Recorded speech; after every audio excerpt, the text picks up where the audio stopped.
These guys won the spring for Washington.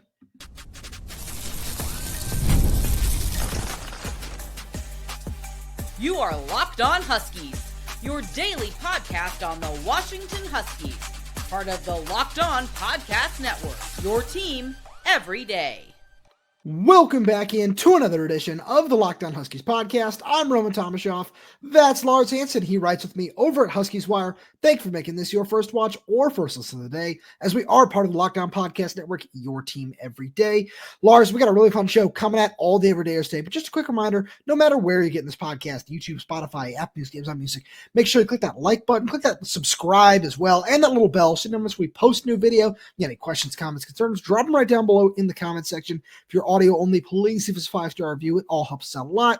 And make sure you follow us on social media, Twitter, Instagram, TikTok, at Locked On Huskies. A lot of fun stuff coming over there as well. Lars, it's finally spring game day. We're super excited. We've got a lot coming from that. We're going to talk about what to watch for anybody who might be going. Jedd Fish said there have been over 35,000 free tickets that are claimed. We hope to run into a few of you while we're down there on the field for the game starts. We're talking about I was going to say honorable mentions, but people wouldn't know what I'm talking about because we each compiled a list. We had a lot of fun doing that right before we pressed record, saying these are the guys that we thought were the 5 biggest winners from camp. Now, just a quick disclaimer for anybody who reads our work over at Huskies Wire.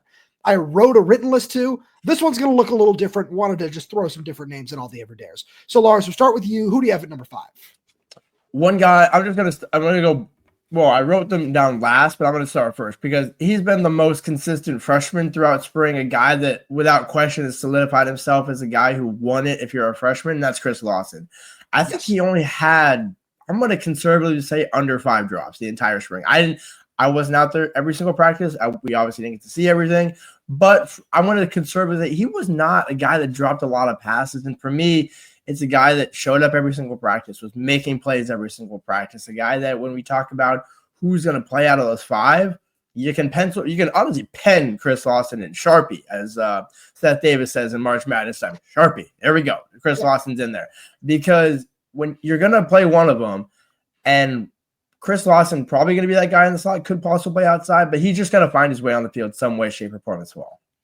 Oh, I couldn't agree with you more. He's somebody who I wrote about over on Huskies Wire, and it was everything you just said. This is why we love doing the show, because I wrote that. You haven't seen that. It hasn't come out yet. Check it out a little bit later today. But everything that you just said is exactly why I put him on there. He was the most consistent in terms of his hands, in terms of his route running, in terms of the chemistry that he showed with not just Demond Williams, but Kai Horton as well, where it didn't matter who was under center. He found a way to get open and make plays. He was just so impressive. I loved everything that he brought to the table. And it was one of those things where as camp went on, you and I kept looking at each other and it was, yeah, he's going to be the guy that plays in some capacity this fall, no matter what that might be. So let's move on to my number 5. I have a guy who, we've talked about him a lot. This coaching staff loves him. I think he will come out of camp with the starting left guard job. We're going to talk a little bit more about what that might look like on Friday night later on in the show, but that's Paki Finau, where I've certainly seen a couple of reps where he's been overpowered by the likes of Anterio Thompson, Taitai Uyunglele, who, spoiler alert, might also show up on this list. But I look at what Paki has brought to the table, and late in camp, we've seen John Mills really push him for that spot.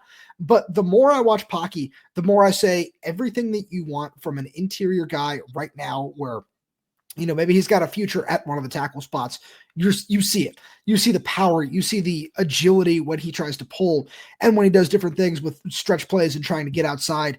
And the more I watch Paki, the more impressed I am when because like I said, he's gotten beat with power a couple of times, but as he continues to get stronger over the course of the summer, that's not something I feel like I'm going to be very concerned about as we get into August, September, and start to see them play other teams.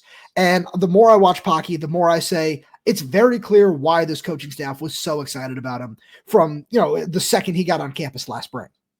And another reason why they didn't go and get a portal guy, everything you just said, much like, first I was like, yeah, everything checks out. And that was why we both liked Paki. We both knew he could do it, but it's just, do you get an extra one just to make sure? And yeah, like you said, again, it took him a little bit, but he's also, you have to remember, right? You're a freshman. So a guy that, still hasn't played, more than 5 games. So yeah, it's going to take him just a little bit in the first spring, but there was no concern from me or you when we were looking at him like, oh, okay, bad rep. Yeah, but again, you want the D-line to win some of those reps. You don't want the O-line to just literally have a clean pocket all the time, because that's another sign of concern. Right. But for me, it's like, that's why, we kind of penciled in Paki as the left guard shoulder. I would still keep him in as penciled, but no doubt a guy that he's going to be one of those two guys there. Similarly, kind of another guy that has been trending upwards over the past couple of years, but hasn't gotten a chance to play a ton on the defensive side of the ball, is Leroy Bryant. A guy that, to me, that was all when he came on campus. I remember talking to a couple of people that knew him in high school and, trained him and things like that. And I was like, man, this is an agenda guy. This is the guy that I should bet on. Okay, cool. And it just hasn't come to fruition for a couple of different reasons, mostly bodies in front of him. A little bit of injury, but not a ton. Like, he hasn't really been that injury guy. It's more or less just been bodies and availability. Now this is his time. Caleb Presley obviously, entered his name in the transfer portal. So that's another guy that Leroy was able to beat out and show the coaches, hey, I can hold out outside. I do think that was also another guy similar to Paki in the Sun Bowl, getting that playing time last season helped him come into the spring confident and say, cool, this coaching staff believes in me. They only went out and got DeCario, which, let's just be real, Leroy was not impacting DeCario one way or another. You're just going out and getting a first-round pick there. But what you're doing is saying, okay, we got a first-round pick. We don't need to go out and get anybody else. We got Leroy. We got some other younger guys. He's obviously not going to start opposite DeCario, but he did show enough in terms of he'll probably be behind Price Sock, one of those guys that's just in the rotation out there. Could also line up a little bit of nickel. I don't think so as much. I think that's more another one of your guys that may or may not come up today, but also could be on their Huskies wire. Go check that out when it comes out. But with that being said, just Leroy has been the guy that's consistently been one that's going to step up. And I think in the fall, especially in fall camp, we'll see it even more. Yeah, I really like where you're going with that, where we saw him play a little bit of nickel early on in spring camp. And it was just, the more we got to see Rahshawn Clark play, the more it was, no, keep him outside. And we also just, one guy who you and I really like for what he brings to the table is Dyson McCutcheon, and just everything he's been able to do just with he's got such a high football IQ that the more you watch Dyson, the more you say that's somebody who needs to stick on the inside, partially due to his size, but partially just due to the way he understands the game and sees the field from that position. So keeping Leroy on the outside as CB3, maybe CB4, depending on what Dylan Robinson is able to do, and just how he fits that scheme, this scheme really physically, there's a lot to keep an eye on there. For me, number 4 was somebody who, I said it before, we talked about him a little bit last week, hasn't gotten as much love as I feel he deserves on this show, especially, is Devin Bryant. And the more we watch Devin Bryant, the more it's, hey, he's still holding down those first team reps. A lot like what we saw from Dyson McCutcheon last spring, where it's, yeah, he's competing. He's in there every single day, and he's looking really, really solid. So I'm curious to see if that's going to carry over this fall, but he's somebody who the coaching staff really likes. He hustles. He always seems to just be in a good position to make a play. And I look at this linebacker room, depending on the status of Jacob Manu, you really need one more guy at that position to step up, even if Jacob is healthy and able to play in all 12 games. If, he's somebody that can just give Zadrius Rainey-Saleh a break and just say, hey, we don't need you to, rush yourself back from the ACL. We can afford to redshirt you at this point in time. Devin Bryant is somebody who could be a really, really important piece of this equation. All the last sentence you said, really important piece of the equation. Same thing goes for Tai Urangale, where I completely agree. Where you're talking about body. It's just guys that you can throw in that rotation. Obviously, Tai a little bit different, a little more advanced, just in terms of he's played more games and things like that. But the essential of what you just said was you need those bodies. Tai's the guy that is line him up inside or outside. He's been making an impact this spring, and it's like now you see why they went to go see him, why they went to go get him. And man, like he's really going to thrive in Ryan Walter's scheme again. I know it's only practice, but from what we've seen, from what I've seen specifically with Tai, like that's a guy where now I see why you went and got him. Lars, we'll get to my number 3 on the other side of the break. Because we've got a message from our friends over at Supply House. Get the supplies you need from the site made for the skilled trades. Supply House. Whether you're in plumbing, HVAC, or electrical work, Supply House is the reliable way to order products online. Their easy-to-use website is packed with helpful resources and the latest product info to help you get the job done right. Plus, with a complete inventory of over 200,000 parts from 400-plus top brands, you'll find exactly what you need delivered fast from coast to coast. Need help with an order? Supply House offers expert support and industry-leading service, so you'll always talk to a real person. And for trade pros looking for an extra edge, their free Trade Master program offers exclusive perks like a dedicated phone line, free shipping, and discounts on every order. Thousands of skilled professionals are already taking advantage. Now it's your turn. Join the Trade Master program today at supplyhouse.com/TM and start ordering plumbing, HVAC, and electrical supplies with just a few clicks. Plus, use promo code SH5 for 5% off your first order. That's supplyhouse.com. Lars, let's stick on the defensive line for my number 3. I've got Anterio Thompson. This is somebody who the backstory around him, where he started his career junior college, goes to Iowa for a year, he looks really good in terms of special teams and a couple different things there, but isn't really able to find a spot in the regular rotation. So he transfers down a level and he goes to Western Michigan. Now he's come back to the Big Ten, and I've been so impressed with him, where it hasn't really mattered for me where he's lined up. We've seen him line up in a couple different spots along the defensive front, and he's just such a big, powerful body.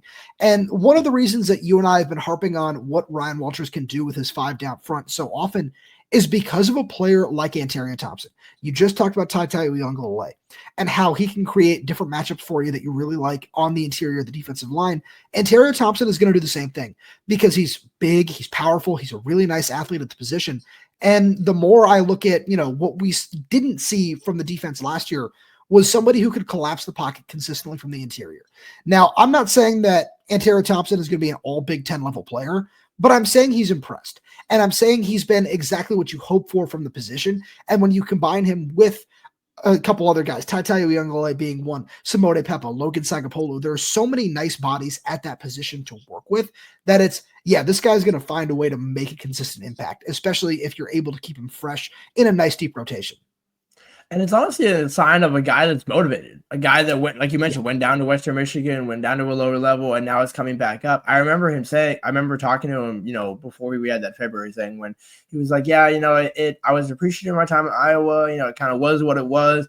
I almost got a sense of, and this is my opinion, not his words, where a little sour taste, a little like, hey, I'm a Big Ten guy, but I just didn't get to show it for whatever, for a multitude of different reasons. He has showed it and then some this spring, so I completely agree with that. Another guy in that similar transfer mold, transfer realm, sticking on defense, you take 2 transfer safeties. Which one was going to start? Were they going to start together? The guy that has been the clear starter, I'm not saying Alex McLaughlin won't start or play a role, but CJ Christian has been far and above like the best, like one of the best transfers, just period. Just a guy that's been flying around making plays. A guy that when it seems like in the safety position for Ryan Walters, that's a big statement to make make that transfer impact so quickly, where for the most part throughout spring, we've seen him as safety 1, just working with the first team defense. And to me, the fact that he can go sideline to sideline, come up and make those tackles. I mean, again, both of them can do it, but CJ just flies around. It looks so natural to him where you can pop up on different parts of the field and it's like, oh wow, CJ's over there. Oh wow, CJ's over there. He's got range. So it's one thing that you and I talked about when he committed. He is the big physical body that you look for, where when he helped explain what Ryan Walters' defense is, Taylor Mays did a great job of that as well, is the 2 safety positions in this defense are the box safety and the post safety. And CJ, one of the reasons that you especially have been so excited about what he brings to the table is that he fits that box safety role so well. Now, there are a whole lot of different times when we've seen just like coverage flips and different things like that, where, as he explained to us, you need to figure out how to play both positions in this defense. And he's shown that he can do that, but it's the thing where you've got both Alex McLaughlin and Mikel Esteen, who are just very similar in that. So that's why we've seen CJ Christian play such a big role in this defense. And like you said, he's been really impressive.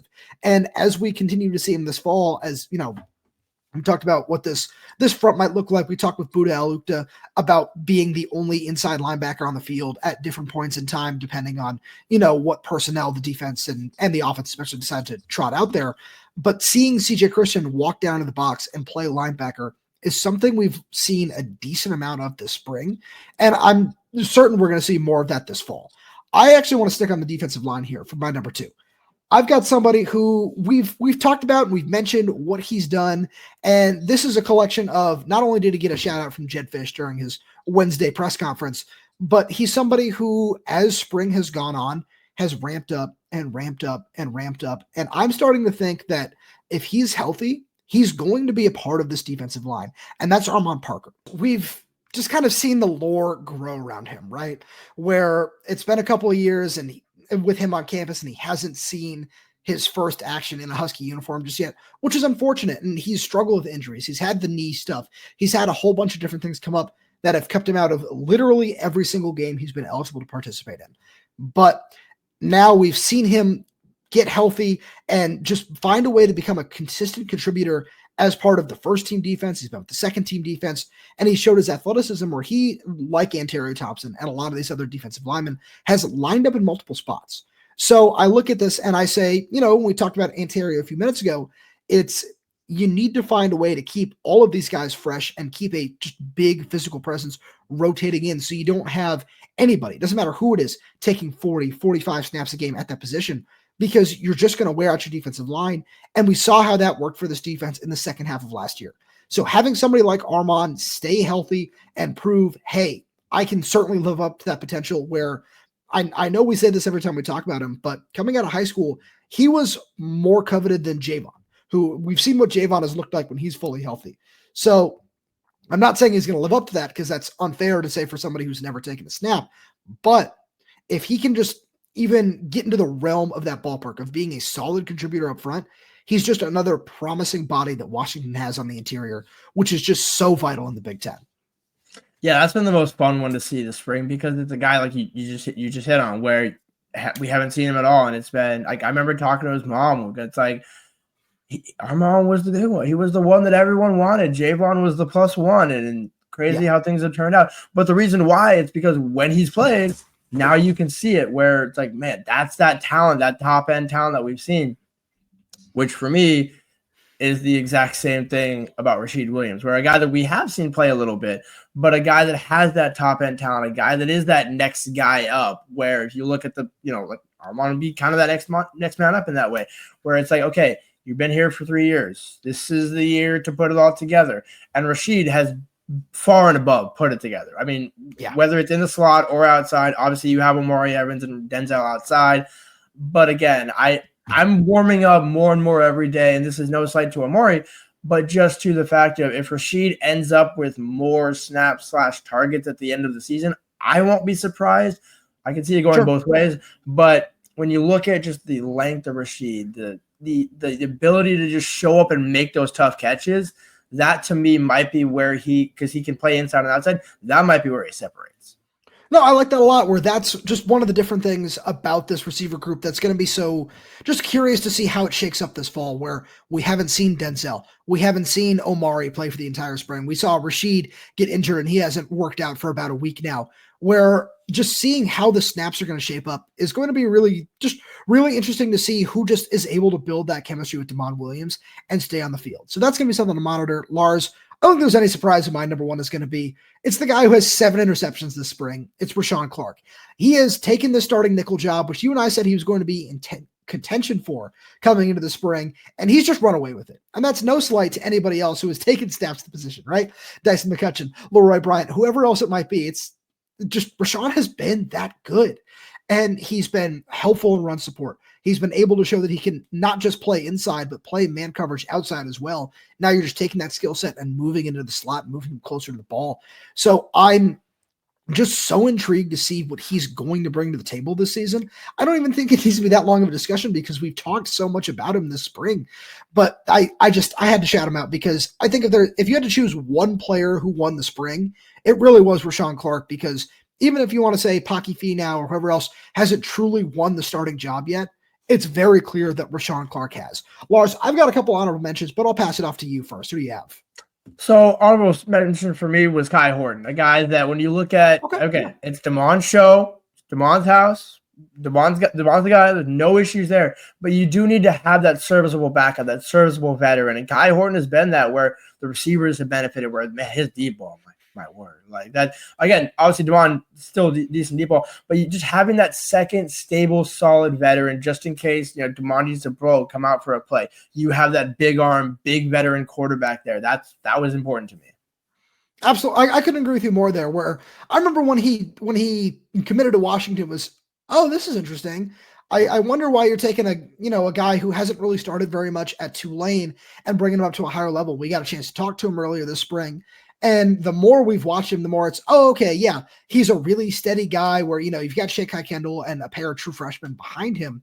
So having somebody who is that, fourth, fifth year guy with that experience, albeit very little, it's still very important to have behind Demond Williams. So I have three. You already meant 3 honorable mentions, that is. You already mentioned one of them, Chris Lawson. We don't need to dive into that one too much. Another one is John Mills, where he has come in and shown that he is just, even before he committed to Washington, right? When he was still at Texas or committed to Texas, why Washington wanted him so badly, because he has the physicality and the strength and just truly the understanding of the game to play early along the offensive line. And he really has given Paki Finau a big push, is the best way to say it, in recent weeks for that starting left guard spot. Paki's still probably going to win the day there, but John Mills is not going to redshirt this season. I'm just going to say that right now. We're going to see him in several different games this year as part of the rotation, whether it be 5 snaps or 20 at the end of a blowout. We will see a lot of John Mills this year. And the last one is somebody who Kai Horton has worked very well with, and that's Justice Williams. You and I have talked about the potential that he brings from an athletic standpoint, the size, the speed, the catch radius, it's all there. And Justice, after not being able to participate last fall due to an injury, has put it together this spring. And we've seen why Kalen DeBoer's staff wanted him so bad, why it was so important to Kevin Cummings and this staff to keep him on board. And it's something where you and I talked about it last week. He may have to wait his turn. We may not see a lot of him this year because of all the names we've already brought up. But with Denzel Boston already being projected in the top 10 by Nate Tice, shout out to him, and a couple other people having him in the top 10, top 15 of their respective weights for early big boards, Justice is going to play a role on this team in the long term. So just another guy to keep an eye out for there. And Lars, speaking of keep an eye out, these are what fans who are going to the spring game on Friday need to watch out for.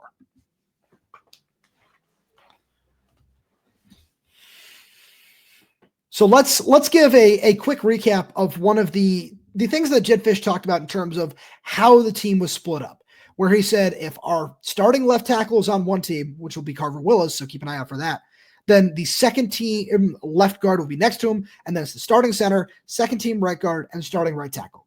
So that's just an example of not just the offensive line, which I do want to talk about, but just an example of how this team is going to be split up. So for anybody who's in the building on Friday and saying, how did they figure out these combinations? Was there a draft? Was there something like that?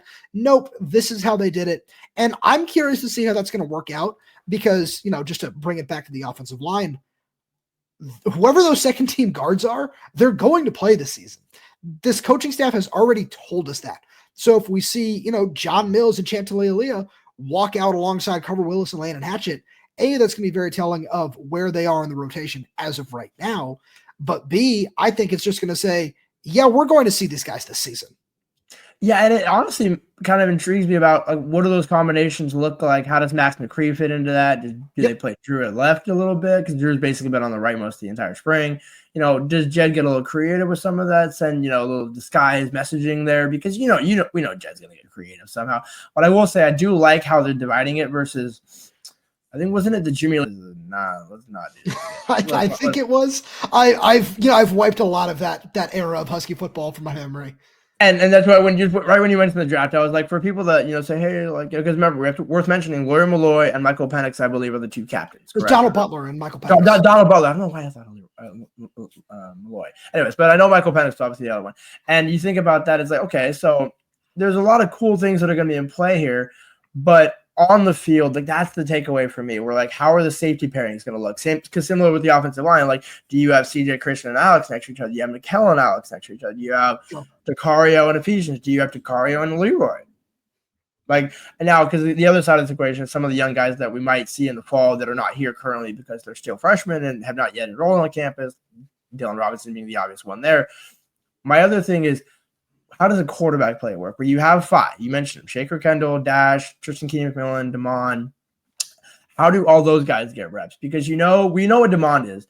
That's what I'm also curious is how much run is Demond going to get in the spring game? Where again, we're talking about a game. Jedd's been big on the whole. Hey, we want to make this a party. We want to make this an atmosphere. We want to make this a destination, similar to the whole Washington principle when it comes to recruiting. You're going to have recruits on campus tomorrow. A lot of them. points from today even. And so you're talking about making it a fun experience. That's what I'm going to be looking for most, is not just like the line exchange and the combination and stuff like that, but how much reps do each guys get, because that'll kind of be telling to where, okay, these guys got the start. Now they're giving these guys more extended reps. Like these are the guys that are kind of vying for that end of camp job. So I'm glad you mentioned both those things, because those are both things I also had in my notes. So I will respond to them in the order that you gave them out. Where you talk about the quarterback play, I had that written down because I want to talk about these wide receivers, where one of the things that Jedd said on Wednesday was everybody who's available to play will play. Like I said a few minutes ago, we haven't seen Rashid Williams in a little while, where it seems like he might have suffered a minor injury during the second spring scrimmage. Don't think Denzel Boston's going to play. I don't think Omari Evans is going to play, where we've seen him in pads for a couple of different, drills in recent contact sessions. But when they go to team periods, he's on the sideline. So don't know if he's going to play. I don't know if Raiden Vinesbright's going to play. We've seen him kind of, shuffle back and forth after he's dealt with a minor injury this spring. So I say all that to say, if we see a little bit of just chemistry mishaps or different little things like that between the quarterbacks and wide receivers, I just want fans to keep in mind that those are some things that some of these guys are not working with, any of the receivers that you're going to see this fall. And they're going to just be missing a big piece of the passing attack, which could be, it could result in a nice day for Decker DeGraff, for Cade Eldridge, for Quentin Moore, some of these tight ends. But that's just something I wanted to keep in mind. And then you talk about the atmosphere. I mentioned it a little while ago that Jedd Fish has claimed there are over 35,000 tickets that have been distributed for the event. Let's see how many of those fans show up. It was a really nice atmosphere last year. That's why I wanted to talk about it, because what Jedd did in his first season with that roster that was nowhere near complete, that had 9 offensive linemen, that made it a real struggle to put on a just true game setting, that's not going to be a problem this year. So I look at it and I say, he's hinted at the men's and women's soccer teams doing something, the gymnastics team doing something. I remember last year he had Carson Bruner and Denzel kicking field goals. Like there are a whole lot of different things that Jedd did to make the event fun, which was cool because, growing up and as we've seen for the last however long you want to say when it comes to spring games, there haven't been that many people in the crowd, and it hasn't been just an environment that people have been excited about. But I look at it this year and I say they've done a good job with that in terms of marketing. It's been just a very aggressive campaign. Come out to the spring game, have some fun. I want to see how many students might be on campus. But the more I look at it, or not on campus, in the stadium, that is, of course they'll be on campus. But the more I look at all that, the more I say, I like what Jedd has done to build excitement around this program.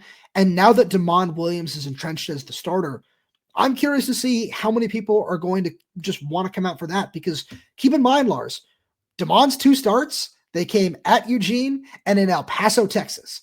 So it's not going to be the most reps he's seen in Husky Stadium, but we haven't seen, a full game in air quotes of Damon inside Husky Stadium. So I'm curious to see what that might look like. And it's also an example of, we talked about this leading into the 23 season where I'm not saying this is a national championship team, to be clear, just want to put that out there, but there's a lot of excitement around this team. Like you have the guy, you have Damon. By the way, the old guy, Michael Penix, is coming back. So it's almost like, let me hand off the torch so you can take it and run with it. But with that being said, it's like, there's so many reasons to come out and support this team. It's not on a Saturday. It's not at 10 a.m. on a Saturday. Right. And the weather should be good for the most part. But you look at it and think like, why not? It's a free ticket. It's a free opportunity. When we talk, how many fans tell you like, man, I would just love to come and meet Damon. I would love to come and see some of these guys. Yeah. You got an opportunity tomorrow night at 6:30, people. And the reason why I say that is because, sometimes in the fall, it's hard to get, your kids to come to things, and it's hard to, get the whole family. Make it a fun experience, because, Jedd's going to get creative with some of the stuff. Yeah. And, had they not had that Oregon punter sign, I would have wondered, does Jedd have punter tryouts? Does he bring just like people? Did Jedd just come on the mic? All right, section just calls out random. Like, but like I would be all in for that. And that's what I'm saying. Like I was kind of disappointed they added the punter, because I was kind of thinking, hey, maybe Jedd could get creative. I know Mike Leach had the whole tryout kicker, and that ended up working. And it's like, yeah, like fun stuff like that, where it sounds kind of crazy and sounds kind of like, really just going to pull a random student, but you'd be surprised. Maybe, I was about to say maybe there's another Dusty Zimmer in the crowd who's got, some leg and potential there. It is an Australian punter that's coming in, so that is something to keep an eye on there.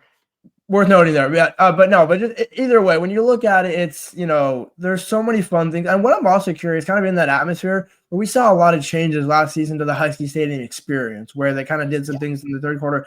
I wonder, because it's Dawgs After Dark, the after dark part of that is, do you do anything with the atmosphere, make it feel like a true game?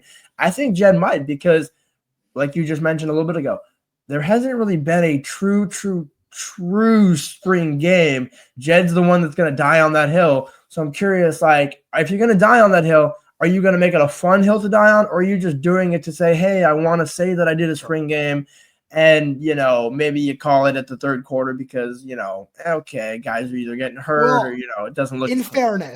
In fairness, he did say in an interview with the Big Ten Network, they're playing a first quarter, a second quarter, and a fourth quarter. So something to keep an eye on in that regard. Mainly, it sounded like it was due to time constraints more than anything else, because you want to make sure everybody stays healthy, get out of there as quickly as you possibly can. So just a little thing to keep an eye on there. One thing that I want to mention before we get out of here, you talked about Michael Penix being one of the honorary coaches, which will be really fun. Hopefully we get a chance to see him and catch up and say hello.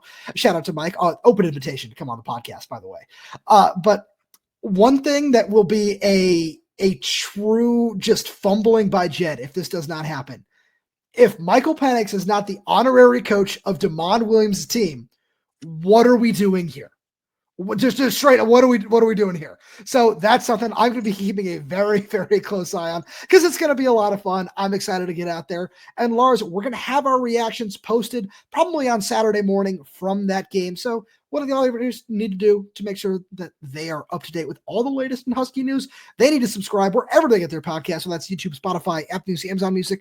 Make sure you click that like button, click that little bell so you don't miss when we post a new video. If you have any questions, comments, concerns, drop them right down below in the comment section.